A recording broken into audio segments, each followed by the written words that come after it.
वो पत्थर झोलू मोलू को आसमान में उड़ाते हुए ले जाकर एक सुंदर सी जगह पर कुदा देता है। वो तीनों जिस जगह पर उतरे हुए होते हैं वहां पर बहुत सारे फूल खिले होते हैं।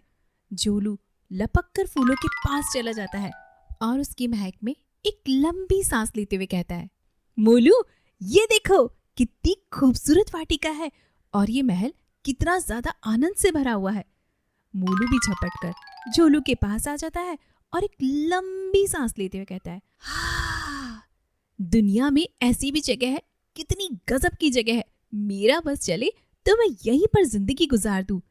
वे दोनों बातें ही कर रहे होते हैं, तभी मोलू की नजर एक गाड़ी पर जाती है। उस गाड़ी के पास दो आदमी होते हैं। दोनों में कुछ बातचीत चल रही होती है, लेकिन तभी अचानक पहला आदमी दूसरे आदमी को थप्पड़ मारता है, जिसकी वजह से वो आदमी वहां पर गिर जाता है। फिर पहला आदमी गाड़ी लेकर चला जाता है। ये सब देखकर झोलू कहता है, यार उन दोनों ने तो झगड़ा किया है और वो उसे मारकर भाग गया है, हमें उसके पास चलना चाहिए। तभी मोलू कहता है, हाँ चलो चलो। और वो तीनों उस आदमी के पास जाते हैं, लेकिन वो बेहोश हो जाता है।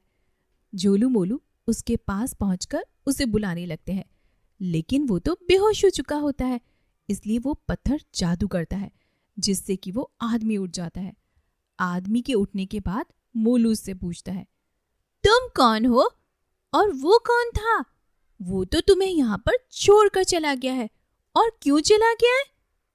तो वो पत्थर मोलू से कहता है, अरे मोलू इसे सांस तो लेने दे यार, तभी तो कुछ बोलेगा। और वो आदमी से कहता है, बताओ दोस्त कौन हो तुम? तो फिर वो आदमी बड़े ही उदास मन से कहता है, मेरा नाम रमन है और वो मुझे रास्ते में मिला था। उसने मुझसे लिफ्ट मांगी थी तो मैंने उसे अपनी गाड़ी में बैठा लिया और बात ही बात में उसे बता दिया कि मैं मिठाई की डिलीवरी करने जा रहा हूँ और ये मेरी जिंदगी की सबसे बड़ी डिलीवरी है। हम दोनों गाड़ी में मिठाई लेकर जा रहे थे, लेकिन वो मुझे यहाँ पर रुकवाकर मुझसे झगड़ा करने लगा और मेरी गाड़ी लेकर भाग गया। उसमें मेरी जिंदगी भर की मेहनत थी। अब तो मैं बर्बाद हो गया हूँ, अब तो मैं जा ही नहीं पाऊंगा।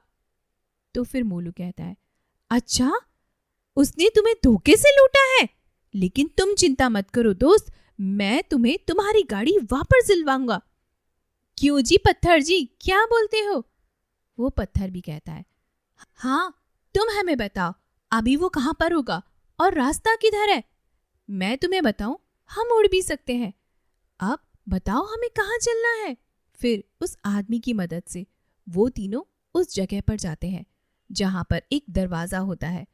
वो आदमी उस दरवाजे को दिखाते हुए कहता है, वो देखिए ये वो दरवाजा है, ये एक टोकन से खुलता है और वो टोकन गाड़ी में रखा हुआ था, लेकिन अभी ये दरवाजा बंद है।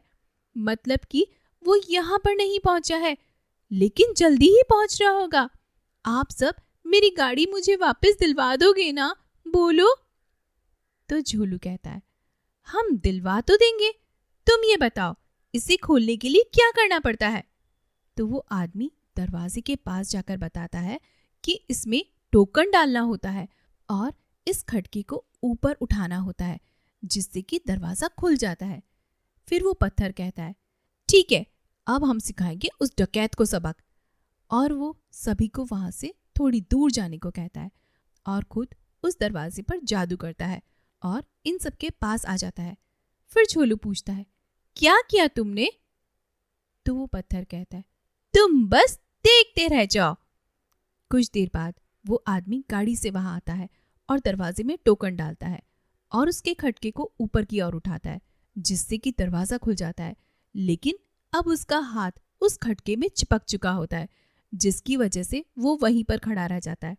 और झोलू मोलू और रमन इस लुटेरे को एक चप्पत लगाते हैं और गाड़ी लेकर चले जाते हैं, जिससे कि उस लुटेरे को सजा भी मिल जाती है और इस आदमी की मदद भी हो जाती है और कहानी का यहीं पर राजपाट हो जाता है।